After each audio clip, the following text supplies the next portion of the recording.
안녕하세요. 반갑습니다. 오늘도 하나님과 동행하는 교회 아침 특별 성경 예배에 함께 해주신 여러분들 감사드리고 또 축복하고 환영합니다. 오늘 이제 시편 강해는 우리 함께 나눌 말씀이 시편 15편 말씀입니다. 제가 이 말씀 시작하면서 이제 어떤 것은 아마 순서가 좀 이어지는 부분도 있을 거고요. 어떤 부분은 순서가 갑자기 확 튀어가지고 중간에 좀 많은 것이 이렇게 지나가는 경우도 있을 거예요. 근데 이제 그 부분 같은 경우는 그 지나가는 말씀이 중요하지 않거나 지나가도 되는 말씀이어서가 아니라 여러분들과 이 긴 시편 속에서 꼭 이 부분은 짚고 넘어가고 싶고 꼭 제가 여러분들에게 들려주고 싶은 또 나누고 싶은 부분을 정해놓은 거니까 제가 이번에 혹시 지나가거나 하지 못했던 부분은 제가 또 기회가 되면 여러분들에게 또 한번 꼭 체크하고 다시 한번 살펴볼 수 있는 시간을 갖도록 하겠습니다. 오늘은 그래서 화요일날 14편을 했고 오늘은 15편 바로 다음 편이 이어지는데요. 역시 다윗의 시고요. 다윗 임금이 또 오늘 15편을 통해서 우리에게 어떠한 이야기를 남겨놓고 있는지 오늘도 함께 살펴보았으면 좋겠습니다. 그럼 우리 말씀을 함께 나눌까요? 신약 구약성경 시편 15편을 함께 나누도록 하겠습니다. 제가 봉독하겠습니다. 주님, 누가 주님의 장막에서 설 수 있겠습니까? 누가 주님의 거룩한 산에 머무를 수 있겠습니까? 깨끗한 삶을 사는 사람, 정의를 실천하는 사람, 마음으로 진실을 말하는 사람, 혀를 놀려 남의 허물을 들추지 않는 사람, 친구에게 해를 끼치지 않는 사람, 이웃을 모욕하지 않는 사람, 하나님을 업신여기는 자를 경멸하고 주님을 두려워하는 사람을 존경하는 사람입니다. 맹세한 것은 해가 되더라도 깨트리지 않고 지키는 사람입니다. 높은 이자를 받으려고 돈을 구워주지 않으며 무죄한 사람을 해칠세라 뇌물을 받지 않는 사람입니다. 이러한 사람은 영원히 흔들리지 않을 것입니다. 아멘. 오늘 말씀을 나누기 전에 제가 여러분 이틀 전 화요일 때도 제가 말씀을 드렸는데 우리가 그 성경 말씀을 이렇게 성경을 묵상하고 읽다 보면 이제 성경 그 중간중간에 그 시작하는 단락에 소제목들이 나와 있어요. 소제목이 없는 부분도 있지만 대다수 요즘 이제 성경은 소제목으로 이번 단락에선 어떤 부분의 주제가 있고 또 어느 부분을 강조하고 있는지 우리가 확인할 수가 있는데 시편 같은 경우는 특히나 매 장장마다 그러한 시인의 어떤 그러니까 저자가 누구인지도 밝히고 있고 동시에 주제를 통해서 이 시가 어떠한 부분을 표현하고 있구나라는 것을 확인시켜 주죠. 오늘 시 역시 지난 14편과 같이 다윗 임금의 시고요. 다윗 임금의 이 시 위에 작은 제목을 보면 누가 주님께 예배할 수 있는가라고 이렇게 표현되어 있습니다. 제가 이번에 시편을 이렇게 준비하면서 좀 새롭게 발견하고 새롭게 깨닫게 된 부분이 150편에 달하는 이 모든 다 시라고 생각을 했었어요. 그리고 근데 가끔은 우리가 평소에 이렇게 좀 인식하고 있고 우리가 알고 있는 시의 어떤 형식을 갖추고 있는 구절들도 많지만 어떤 구절은 너무나 훈계를 하는 구절인 것도 있고 어떤 부분은 자신의 힘들고 어려운 부분을 이제 하나님께 너무 이렇게 갈망하는 애걸하는 또 애원하는 이런 부분도 있고 그래서 이거를 시라고 좀 할 수 있을까? 이런 부분을 좀 아름답게 우리가 묵상하고 마음속에 좀 담을 수 있는 그런 좀 작품이라고 부를 수 있을까? 근데 이번에 제가 시편 묵상을 하면서 이 묵상에 도움을 주신 선배 목사님의 어떤 시편에 대한 분석과 주석과 평가를 이렇게 보니까 개개인 각 권에 시편에 대한 특징들이 다 있더라고요. 그러니까 어떤 시는 뭐 예를 들자면 그 주제를 떠나서 시의 형식, 이 시편이 가지고 있는 어떤 뭐랄까요? 그 주제 또는 존재의 어떠한 목적들이 다 다르게 사용되면서 뭐 집회서 또는 뭐 간증시 또는 어떤 것은 또 교훈시 이렇게 모든 것들이 다 이렇게 분할이 되어 있다는 걸 저도 이번에 좀 새삼 새롭게 알게 됐어요. 그래서 이 시편이라는 것이 150편에 아주 길고 다양하고 많은 시로 구성되어 있지만 그 한 편 한 편이 나에게 주는 또 우리에게 주는 주제가 명확하게 다르구나라는 것을 깨닫게 되면서 상당히 좀 저도 준비하면서 흥미롭고 좀 더 깊게 이 책으로 들어갈 수 있게 되어서 상당히 좀 귀한 시간이 여러분들과 매주 화요일, 목요일 이틀을 만나는 거지만 함께 좀 주고받는 시간 속에서 마음속에 좀 깊이 있게 남게 될 수 있지 않을까라는 생각을 해서 굉장히 좀 설레이면서도 기쁘고 또 굉장히 하나님께 감사하고 있습니다. 오늘 말씀 보면 주님께 예배할 수 있는 자, 누가 주님께 예배할 수 있느냐라고 이렇게 주제를 줬는데 처음에 이 주제를 보고 이렇게 곰곰이 생각을 해봤어요. 자, 주님께 예배할 수 있는 자, 예배를 할 수 있는 자격, 예배를 할 수 있는 자세 또는 예배할 수 있는 준비, 이런 거를 물으시는 건가? 우리가 보통 이제 교회에 나갈 때 머리부터 발끝까지 이렇게 뭐 당연히 거울을 보면서 내가 옷을 잘 입었고 그러니까 예배에 합당한 또는 그 제사에 어울리는 그러한 좀 복장도 갖추죠. 마음가짐도 당연하고요. 또 일주일에 한 번 주일날 예배, 주일에만 예배를 나가건 아니면 수요일에 나간 금요일에 나가건 또 그런 예배를 가는 자세와 마음가짐이 조금은 달라지는 것 같아요. 그러니까 복장도 그런 것 같아요. 제가 이제 재작년까지 작년 4월까지 함께 섬겼던 마곡동의 한사랑교회에서 이제 수요 예배, 금요 예배, 주일 예배 이렇게 그리고 토요일 날은 이제 출근이었고요.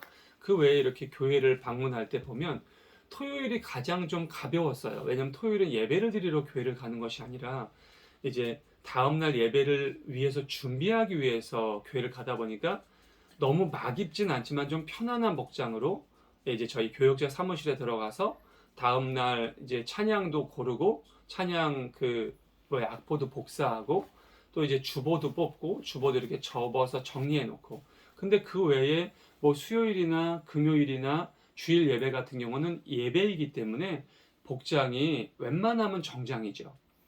다만 이제 주일은 정말 완전한 정장이에요. 그러니까 정말 좀 이렇게 그럴까요? 넥타이도 명확하게 매고 벨트도 양말도 또 구두도 그렇게 모든 것을 다 갖춘. 근데 좀 수요 예배 때나 금요 예배 때는 그런 것이 좀 가볍다라기보다는 조금은 좀 세미 정장이라 그러나요? 이렇게 좀 정장하게 입고 안에는 이렇게 좀 목폴라 후드가 아니라 목폴라 티를 입기도 하고 또는 이렇게 좀 가벼운 니트를 입기도 하고 하는 경우도 좀 있었던 것 같아요.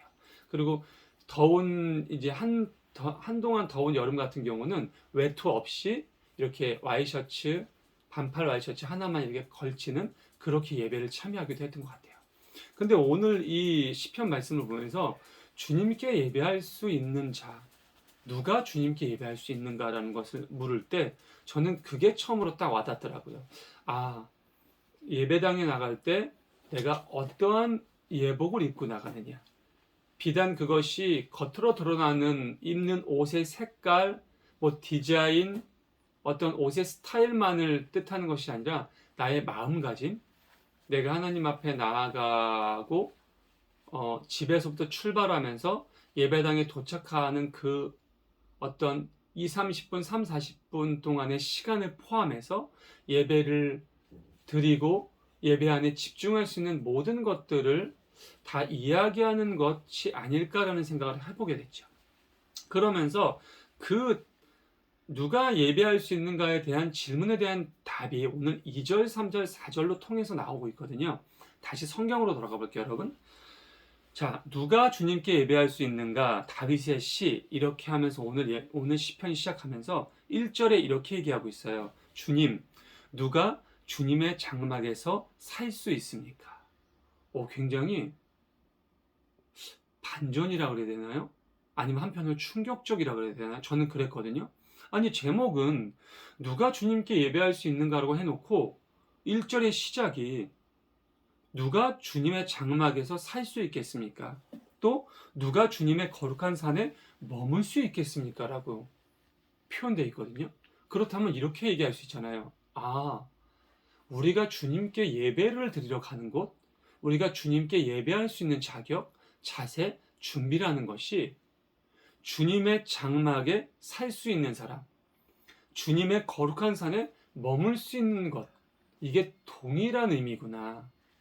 단순하게 우리가 일주일에 한 번, 많게는 뭐 2번, 3번, 4번 새벽 예배까지 드린다면 그렇게 단순하게 습관적으로 주일 예배를 지키면서 내가 예배자야, 크리스찬이야, 하나님을 믿는 사람이야, 난 예배를 잘 드리고 있어, 하나님 앞에 잘 순종하고 있어라고는 단순한 명제 속에서 살아왔었던 것 같은데 그게 단순한 게 아니었다라는 거예요.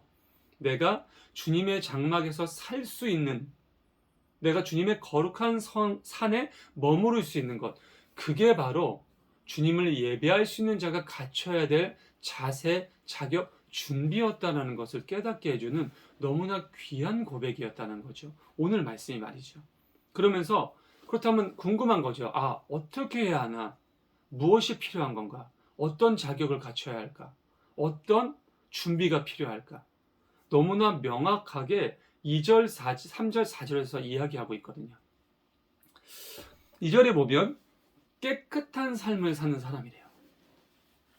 제가 굳이 여러분 이 깨끗한 삶을 사는 사람에 대해서 하나하나 이렇게 열거해 드릴 건 없는 것 같아요. 또 뭐예요? 정의를 실천하는 사람이래요. 그러니까 공의를 실천하는 사람이라고 하거든요. 또한 마음으로 진실을 말하는 사람이래요.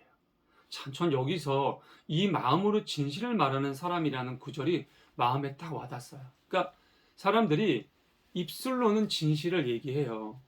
입술로는 무언가 내가 얻고자 하는 이득을 위해서 지금 현재 내가 처한 상황을 모면하기 위해서, 그쵸? 임기응변식으로 벗어나기 위해서 입술로 거짓을 얘기하는 거죠. 진실이 아닌 거죠. 왜? 마음은 내가 그러고 싶지 않았거든.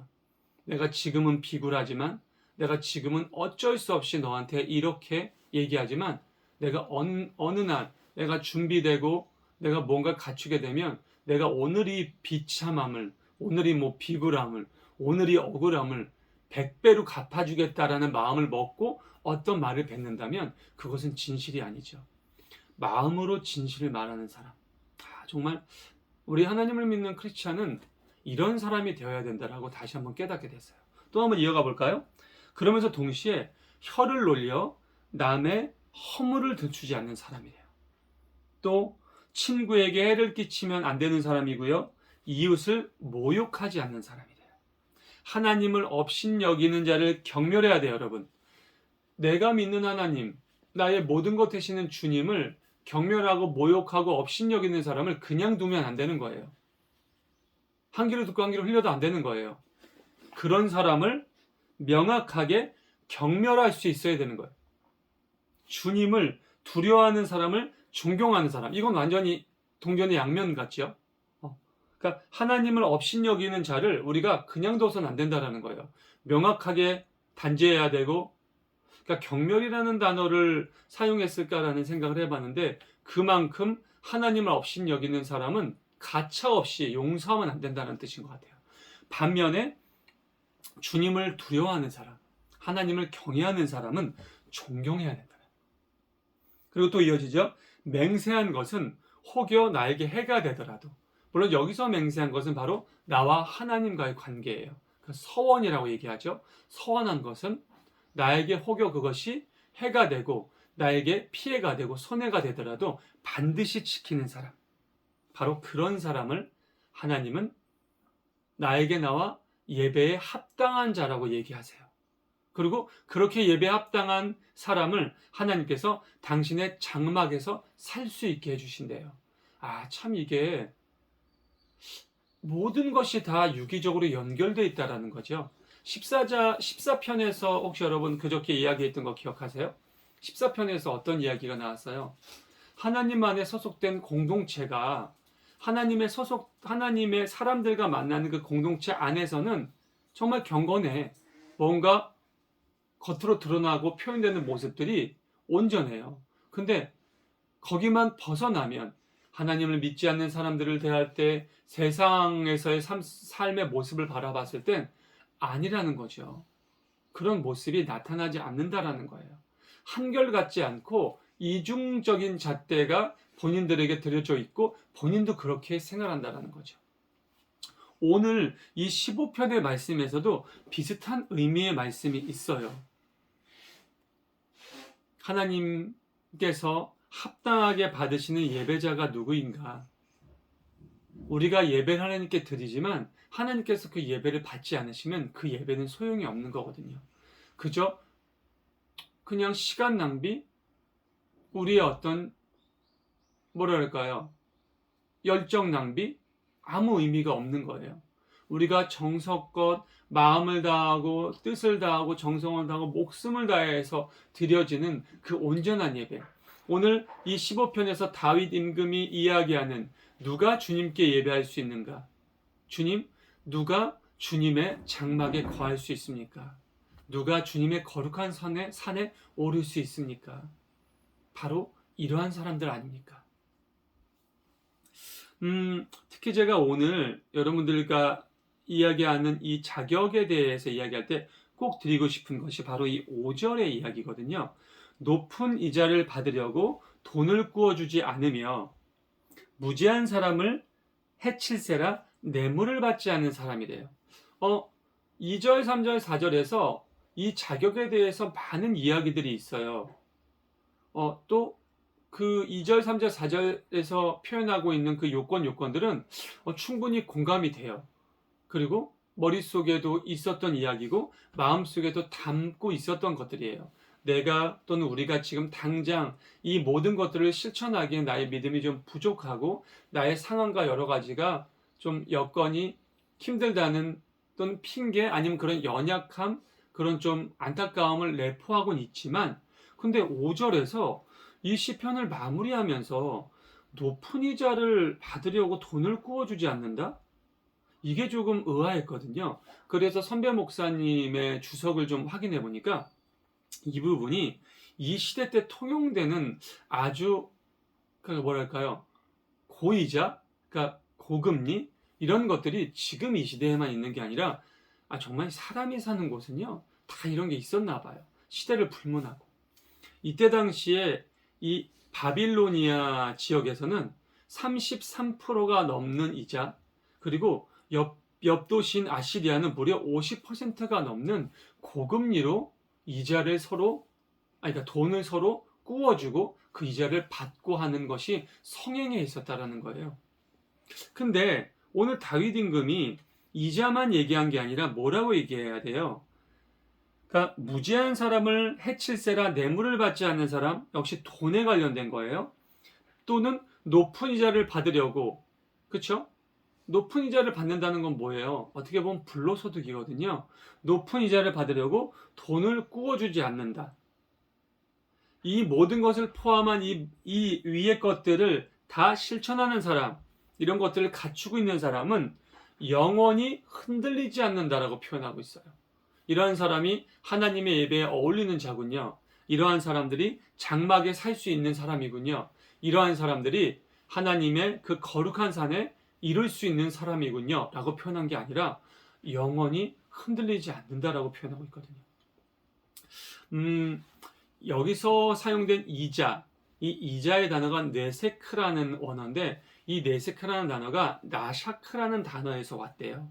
근데 이 나샤크라는 단어의 본 뜻을 보니까 여러분 너무나 섬뜩한 뜻이더라고요.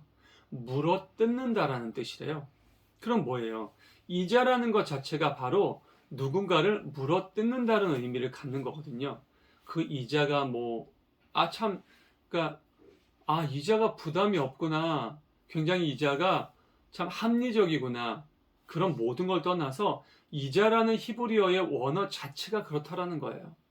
근데 여기서 높은 이자, 고금리, 그걸 목적으로 주변에 힘들고 어려운 사람, 정말 지금 내가 돈을 꾸지 못하면 내 자식들이 굶을 수 있는 상황, 내 병든 아내와 내 병든 노부부가 돌아가실 수 있는 상황에 처해 있는 그 힘들고 어려운 사람들에게 높은 이자를 꾸어주어서 그들의 생명을 물어뜯는 행위.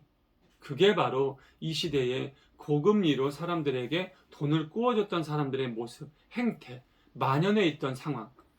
다윗 임금은 아마 이런 부분에 대한 궁금증, 이런 부분에 대한 어떠한 안타까움을 바라보면서 하나님께 이러한 시를 쓰면서 물어봤던 거죠. 주님, 지금 이 시대가 너무나 악하다. 사람이 사람을 넘어뜨리고 돈 있고 강한 사람이 약하고 가난한 사람들을 짓밟고 물어뜯는 그런 시대입니다. 과연 이러한 시대에 누가 주님 앞에 예배할 수 있습니까? 누가 과연 주님의 장막에 살 수 있겠습니까? 누가 주님의 거룩한 산에 머무를 수 있겠습니까? 라고 반문하는 것 같은 바로 그런 시인 것 같아요. 근데 명확하게 하나님은 시인을 통해서 우리에게 다시 한번 너희가 나에게 온전한 예배를 드리는 자격을 이야기해 주신 것, 너무나 귀한 시편인 것 같아요. 개인적으로 이제 많은 사람들이 좋아하는 시편이지만 저 역시 마음속에 좋아하는 시편이 바로 시편 23편이거든요. 그러니까 달달달달 외울 정도로. 근데 제가 이번에 이제 시편 말씀을 준비하면서 14편, 15편 요번 주에 이 두 편을 함께 나눴잖아요. 너무나 마음에 와닿고 저의 신앙의 현재의 위치를 되돌아볼 수 있고, 제가 앞으로 신앙생활을 함에 있어 또는 저에게 온전한 신앙생활은 어떻게 해야 합니까? 라고 누군가가 물어보고 신앙 상담을 해온다면 이 두 시편을 통해서 온전하게 전할 수 있는 지혜를 하나님께서 알려주셔서 너무나 감사한 시간이었고 너무나 고마운 작품이었던 것 같아요.